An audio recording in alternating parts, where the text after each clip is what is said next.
Bapak Kiai Haji Suparman Abdul Karim, tokoh masyarakat, atas prestasi membantu tugas kepolisian sebagai mitra Kamtibmas dalam pencegahan radikalisme melalui mimbar agama. Dan yang kedua yaitu Bapak Kiai Haji Suparman Abdul Karim, untuk tokoh masyarakat.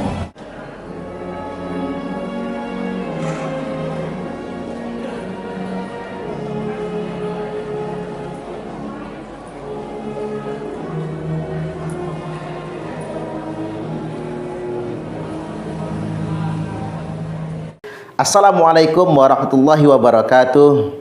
Selamat hari ulang tahun Bayangkara Kepolisian Republik Indonesia yang ke-77 yang mengusung tema Polri Presisi untuk Negeri, Pemilu Damai Menuju Indonesia Emas.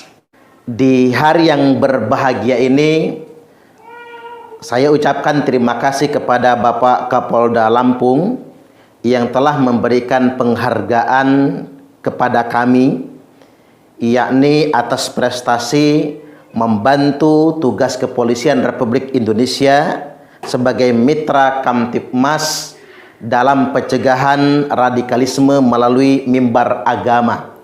Saya mengucapkan terima kasih kepada Bapak Kapolda Lampung beserta jajaran, dan di hari yang sama juga kami mendapatkan penghargaan dari Kapolresta Bandar Lampung atas apresiasi terhadap prestasi yang sama. Di hari Bayangkara ini, saya juga hendak mengutip pesan Pak Hugeng, pesan beliau untuk semua aparat kepolisian Republik Indonesia: selesaikan tugas dengan kejujuran karena kita masih bisa makan dengan garam. Ini sungguh nasihat yang luar biasa. Saya juga berterima kasih kepada Polri beserta jajaran, Polda Lampung khususnya dan Polresta Bandar Lampung atas kerjasama kita dalam upaya pencegahan radikalisme dan terorisme. Dan yang terpenting bahwasanya ada yang sering bertanya kepada saya, ngapa sih Pak Ustadz itu membantu polisi?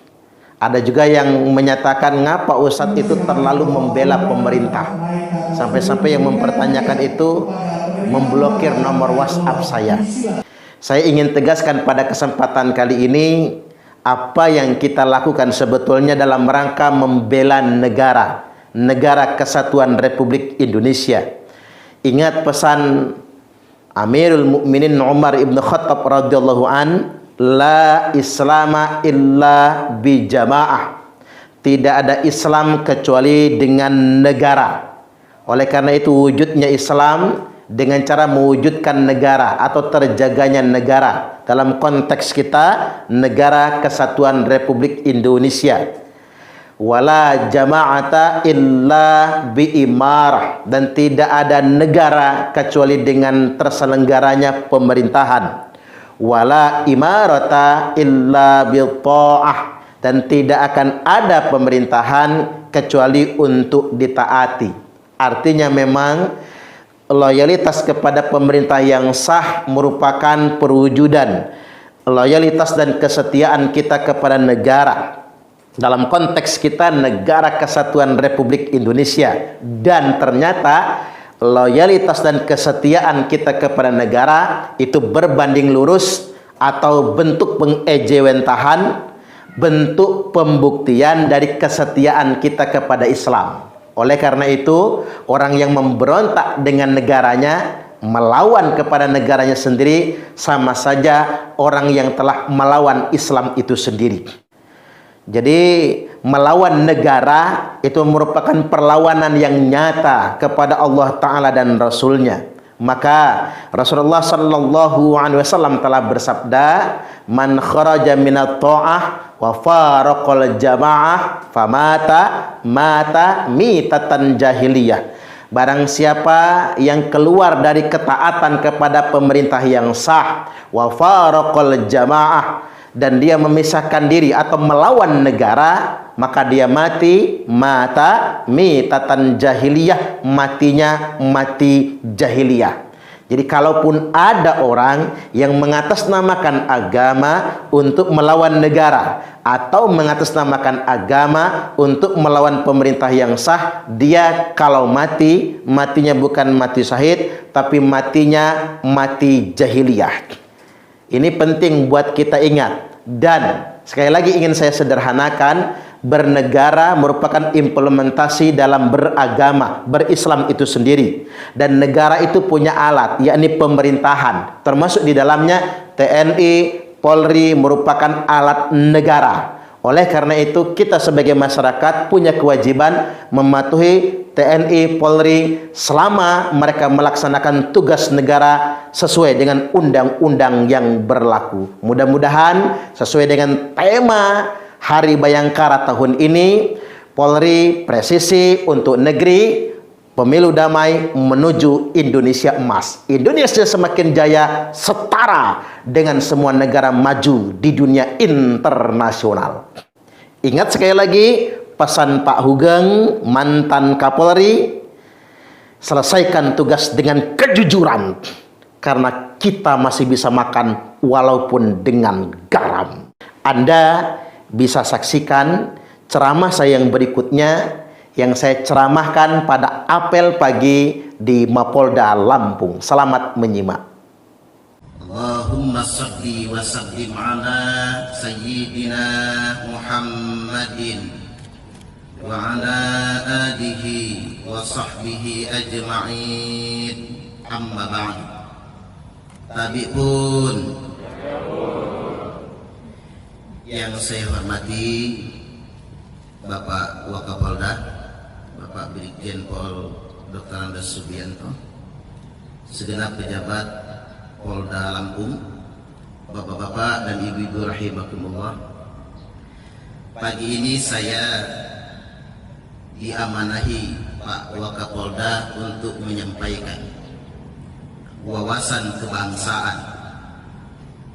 Ini menjadi penting untuk disampaikan karena dihubungkan belakangan ini banyak sekali paham-paham yang mengarah kepada radikal, kemudian menjadi radikalisme, sampai kepada tindakan terorisme yang mengatasnamakan agama.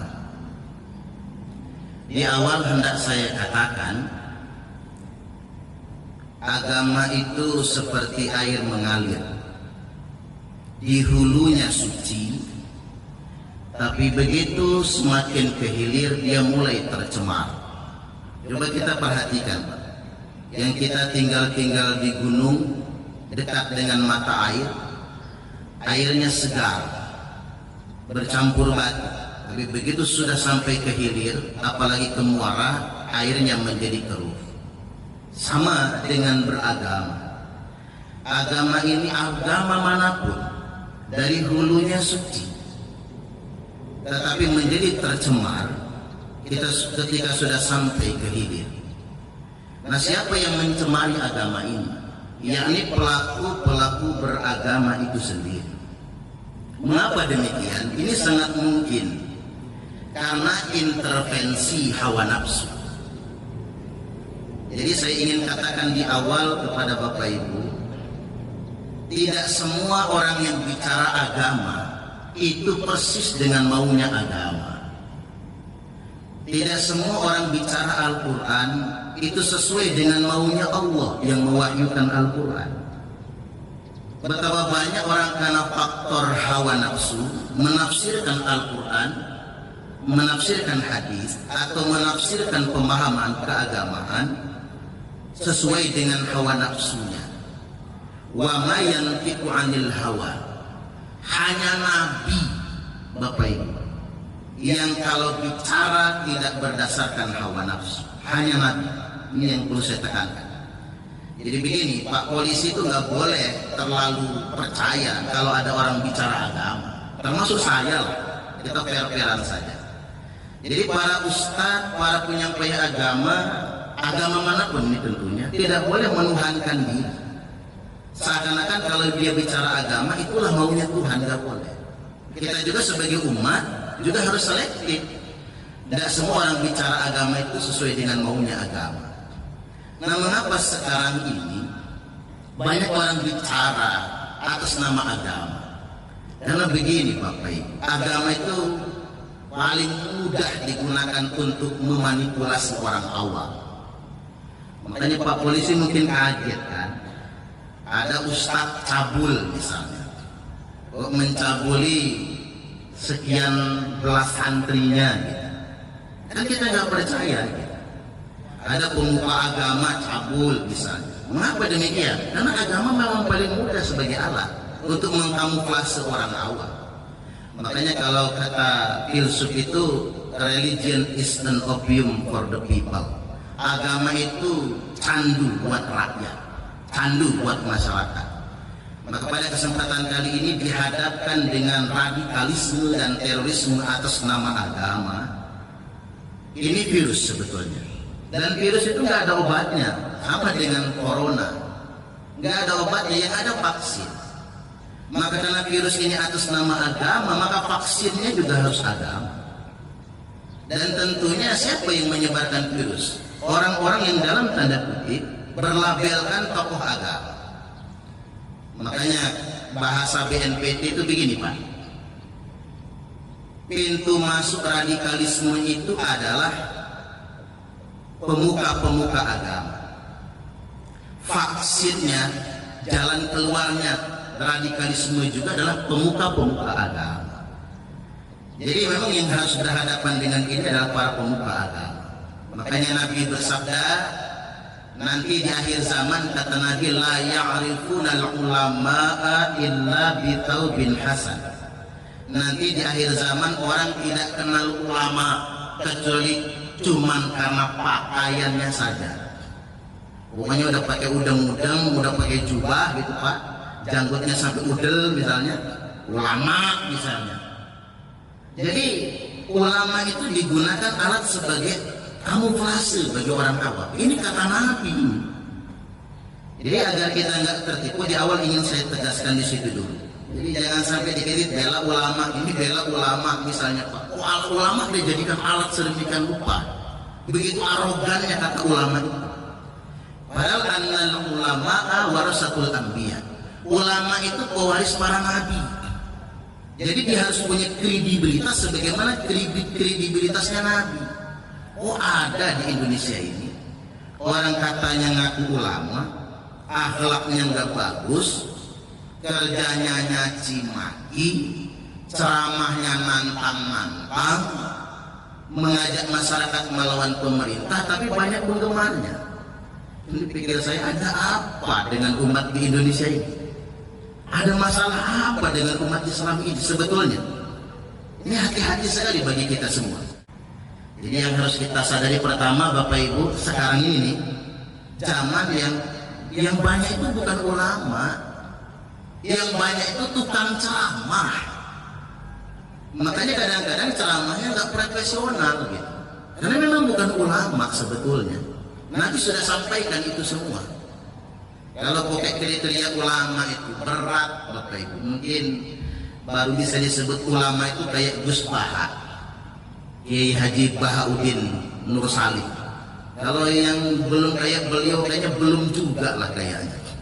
Jadi tukang-tukang ceramah. Nah, kalau jadi tukang ceramah juga gampang Pak. Yang penting hafal 1-2 ayat hadis, bisa ngelucu jadi penceramah. Jadi penceramah itu gampang. Bapak polisi juga bisa lah jadi penceramah. Apa tukang ceramah juga mesti didengarkan dakwahnya? Iya dong. Kita kan punya pepatah, walaupun keluar dari buntut ayam, selama itu telur ambil. Tapi walaupun keluar dari buntut sahrinong, kalau kuning-kuning jangan Pak. Itu bukan emas soalnya. Ini perumpamaannya kan begitu. Jadi siapapun bicara, kalau dia bicara kebaikan ya kita ambil, siapapun dia. Hanya saja kalau ngajarin salah, ngajarin ngelawan negara, itu nggak benar yang sedemikian rupa. Baik, ini poin pertama. Poin yang kedua yang hendak saya sampaikan, terus kita mau berpihak kemana menurut hukum agama? Nabi itu sudah mendapatkan kabar kalau bakal ada nih orang-orang memanfaatkan agama untuk gonjang-ganjing. Apalagi Suriah dan Irak itu Pak, Nabi itu pernah berdoa lama sambil menangis. Ya Allah, rahmatilah Sam kami, rahmatilah Sam kami. Sahabat bertanya, ada apa ya Rasul? Karena di negeri Sam inilah, kata Nabi, umatku akan bunuh-bunuhan antar sesama mereka dan memanfaatkan agama untuk perpecahan. Negeri Sam itu Pak, Irak, Suriah. Jadi Nabi sudah menyampaikan itu, di mana orang menghalalkan darah orang lain atas nama agama. Dan dihadapkan dengan situasi ini, mana kelompok yang selamat? Dua hadis saya sampaikan. Idza ra'aitum ikhtilafan fa'alaikum bisawadil aqdar. Kalau kalian semua melihat perselisihan yang banyak, pertentangan yang banyak, benturan yang banyak di tengah-tengah umatku, kata Nabi, fa'alaikum bisawadil aqdar, maka wajib bagi kalian semua berpihak kepada kelompok yang paling mayoritas di tengah-tengah umatku. Kelompok mayoritas itu Pak satu, dia tidak akan merusak negara. Kalau di Timur Tengah lebih terkenal Ahlus Sunnah, Sunni terkenal. Indonesia ini juga sama, Ahlus Sunnah wal Jamaah. Indonesia itu lebih identik apa? NU dan Muhammadiyah. Itu kelompok mayoritas sesuai dengan perintah Nabi. Coba, NU itu jumlah populasinya 100 juta lebih penganut NU di Indonesia. Seandainya NU mau kudeta Pak, bisa kudeta buat republik ini. Tapi NU dan Muhammadiyah terbukti menjaga negara kesatuan Republik Indonesia. Ini kelompok mayoritas soalnya. Kayak di Timur Tengah itu juga begitu, kelompok mayoritas. Makanya Mesir itu selamat karena kelompok mayoritas moderat itu yang menguasai negara. Coba kalau bukan kelompok mayoritas moderat yang menguasai negara, apa jadinya? Jadi maksud saya begini Pak Polisi, kalau ngaji itu gak usah aneh-aneh, gak usah nonton-nonton di YouTube ini orang-orang apa ya, kok aneh, udah gak usah ditonton. Ya enak juga Pak kalau polisi jadi radikal. Poluan yang pernah tertangkap di bandara hampir jadi pengantin ngebom kan, hati-hati, ikuti ayunan arus mayoritas, apalagi di NU itu Pak. Saya sebut sedikit NU. NU itu punya ribuan ulama, punya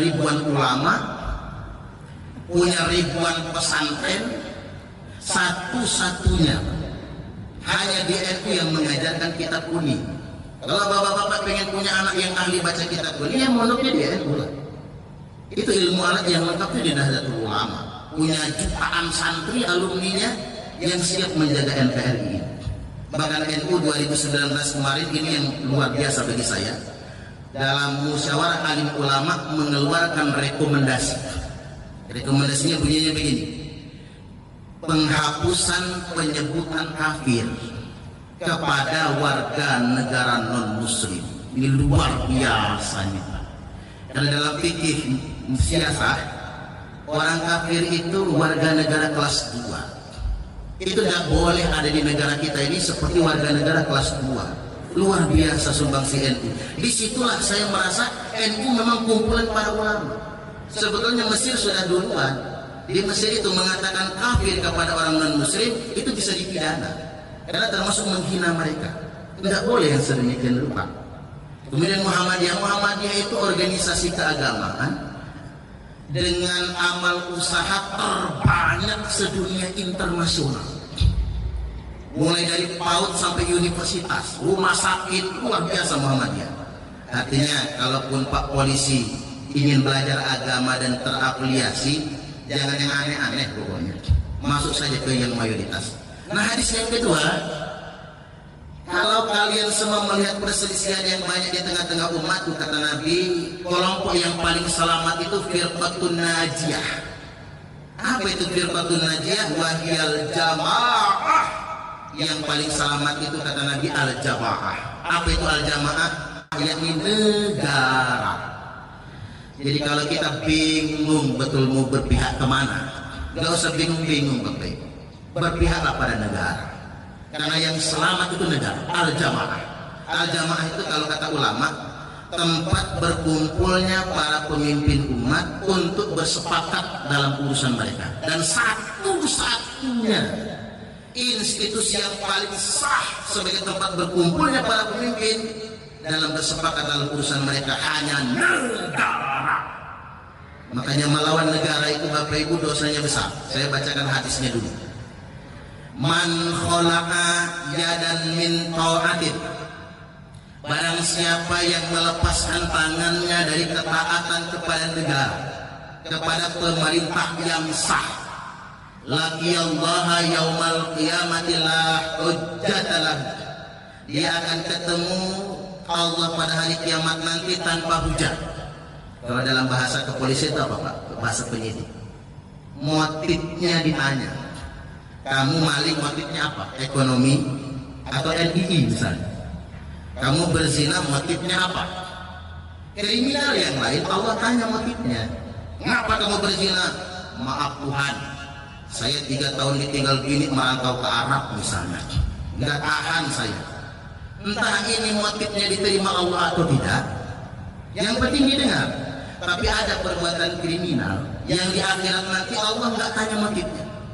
Allah tidak mau dengarkan alasannya, yakni melawan negara, memberontak kepada pemerintah yang sah. Waman mata walaysa fi unuqi bai'atun, barang siapa yang mati tidak ada kesetiaan di lehernya kepada pemerintah yang sah, mata mitatan jahiliyah, maka matinya mati jahiliyah. Ya kalau pakai hukum Islam Pak, hukum Islam yang rigid ya, hukum had Islam yang rigid itu melawan pemerintah itu hukum pancung.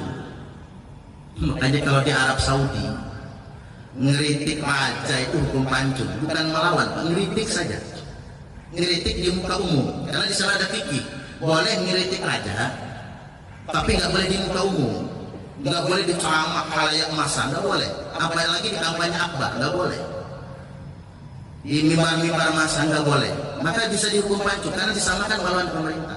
Ya untunglah kita ini tinggal di negara demokrasi. Nggak begitu. Kalau di Arab banyak orang potol pala di Indonesia ini.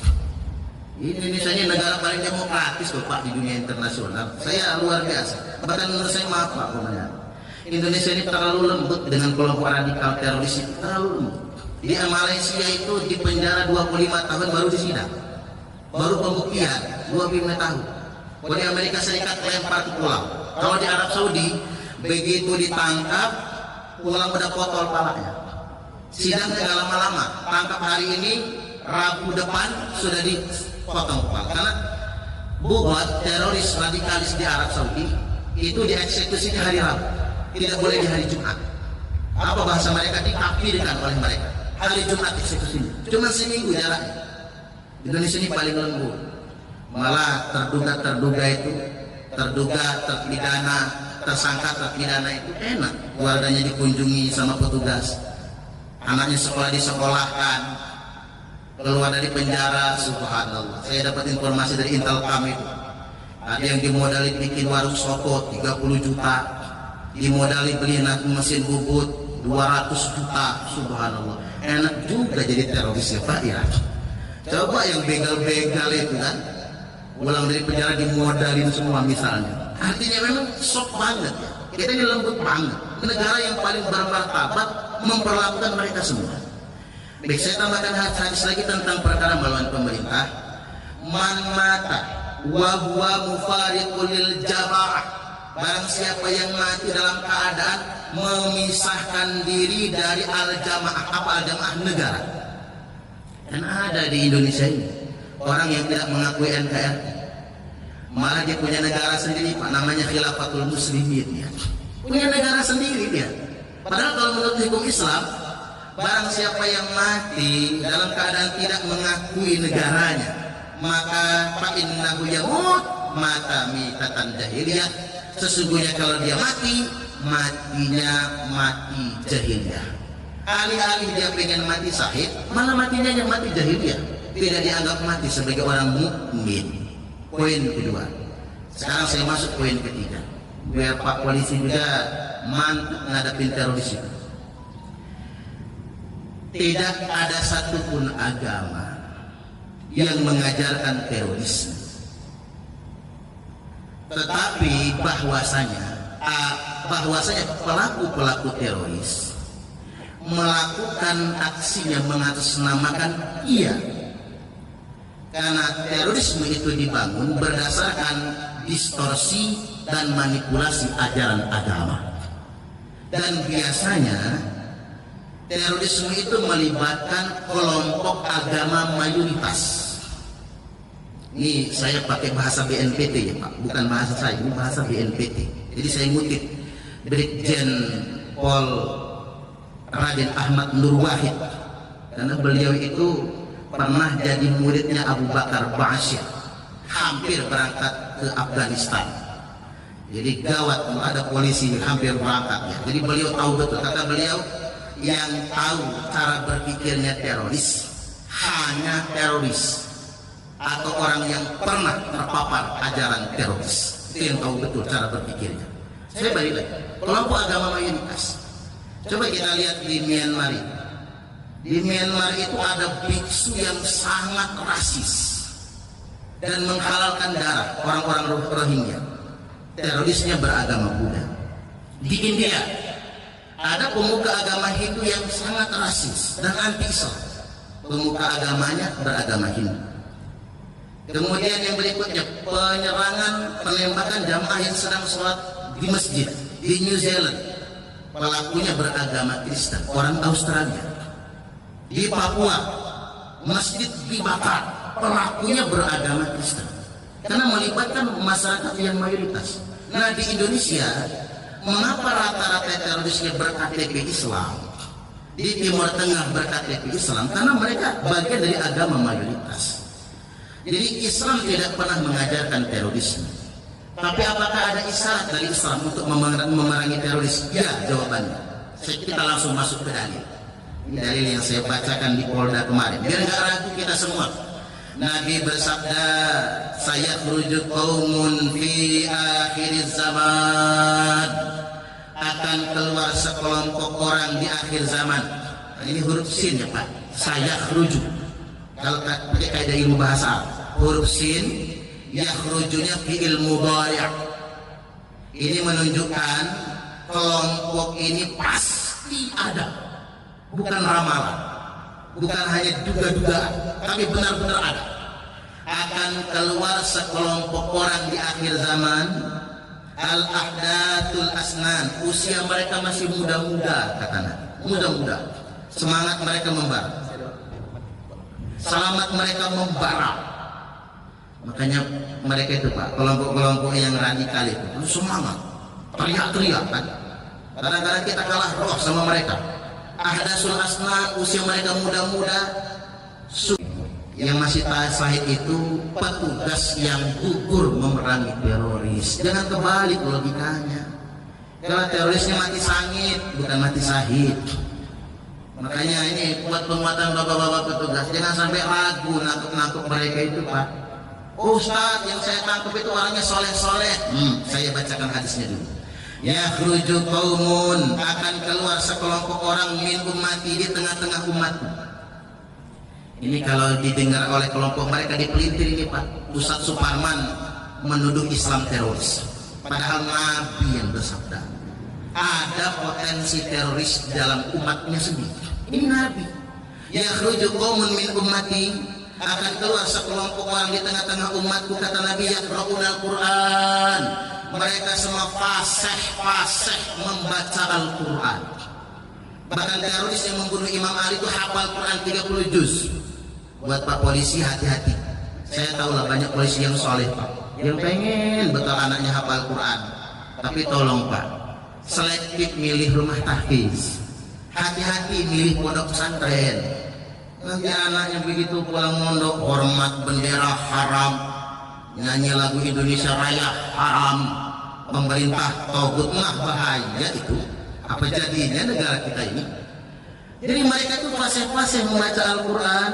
Laisa qira'atukum ila qira'atihim bisaid, di mana bacaan Quran kalian tidak ada apa-apanya dibandingkan dengan bacaan Quran mereka. Nggak ada apa-apanya kita Pak. Saya tanya petugas, itu mereka yang masuk penjara ditangkap terduga teror itu apa yang mereka kerjakan? Begitu masuk sel langsung baca Quran. Kita mau kadang-kadang belum sempat baca Quran Pak, malah sibuk WhatsAppan, Facebookan kan begitu. Mereka langsung baca Quran. Dan kalau kita geledah rumah-rumah mereka, TV aja nggak ada, TV aja nggak ada. Kita mah masih lah nonton sinetron, Suara Hati Istri, ibu-ibu kan begitu. Kian Santang misalnya, Pak masih, kalau mereka nggak pernah. Jadi saking mereka tuh tampak sangat soleh. Laisa qira'atukum ila qira'atihim bisai, di mana kata Nabi bacaan Quran kalian tidak ada apa-apanya dibandingkan dengan bacaan Quran mereka. Wala salatukum ila salatihim bisai, salat kalian tidak ada apa-apanya dibandingkan dengan salat mereka. Wala siyamukum ila siyamihim bisai, puasa kalian tidak ada apa-apanya dibandingkan dengan puasa mereka. Yahqiru ahadukum amalahu min amalihim, kalian pasti minder kata Nabi kalau membandingkan amal kalian dengan amal mereka. Saking solehnya mereka secara ubudiyah. Tapi jangan ragu kata Nabi. Fa idza kharaju faqtuluhum, apabila kelompok itu sudah keluar kata Nabi, perangi mereka. Aslinya Pak, terjemahan itu bukan perangi sih aslinya. Terjemahan sebenarnya itu bunuhlah mereka. Tapi jangan maulah saya menceramahkan itu. Nanti masyarakat anarkis lagi main hakim sendiri ya. Ini urusan penegak hukum. Artinya Pak polisi itu jangan takut menembak Pak, jedor-jedor aja nggak apa-apa. Ini agak nggak dosa, nggak percayalah sama sekali, nggak dosa. Bisa kita nanti kapan-kapan dipatwakan dulu oleh MUI itu ya. Densus nembak itu nggak dosa. Ini perintah Nabi loh. Dan diulang 3 kali. Nabi itu punya gelar apa? Jawamiul Kalim. Nabi itu kalau ngomong nggak pernah bertele-tele, 5 menit selesai. Kita aja kalau ngomong panjang lebar. Nabi itu kalau ngomong nggak pernah bertele-tele. Tapi Nabi itu kalau sudah mengulang perkataan itu penting banget. Fa idza kharaju faqtuluhum, apabila mereka semua sudah keluar, perangi mereka. Tsumma idza kharaju faqtuluhum, sungguh apabila mereka sudah keluar, perangi mereka. Tsumma idza kharaju faqtuluhum, sungguh apabila mereka sudah keluar, perangi mereka. Patu baliman fatalahum, patu baliman fatalahum, patu baliman fatalahum.